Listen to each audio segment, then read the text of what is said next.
Hi friends, ఎలా ఉన్నారు? సివిల్స్కి prepare అవుతున్నటువంటి ఒక విద్యార్థి యాక్చువల్గా ఆయన ఏం చేశారంటే ఒక 8 గంటలు కూర్చోవాలి అని చెప్పి స్టార్ట్ చేశారు. సో ఒక గంట చదివేటప్పటికి బోర్ కొట్టి బయటకు వచ్చి చూశాడు. చూసేటప్పటికి ఒక ఆయన ఇస్త్రీ చేస్తున్నారు.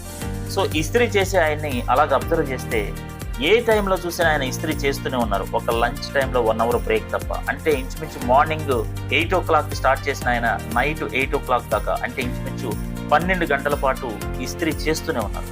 ఆయనకు అప్పుడు ఆశ్చర్యం పుట్టింది.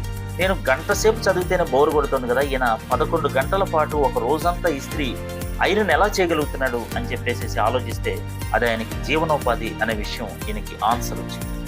ఎస్, ఆయన జీవనోపాధి కాబట్టి ఎంతసేపు అయినా సరే ఆయన బోరు కొట్టకుండా చేస్తున్నప్పుడు మరి ఐఏఎస్ అవ్వటం కూడా నా జీవనోపాధి అంతకంటే ముఖ్యం అని చెప్పి ఆయన ఇన్స్పైర్ అయ్యి ఆయన అద్భుతంగా ఐఏఎస్ని కొట్టడం జరిగింది.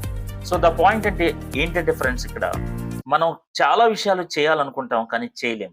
కానీ దానికి నిజమైనటువంటి వాల్యూ యాడ్ చేస్తే, దానికి ఫ్యూచర్ గోల్ని కనుక యాడ్ చేస్తే మనం ఖచ్చితంగా చదువుతాం, కష్టపడతాం, పైకి వస్తాం. Okay, thank you friends.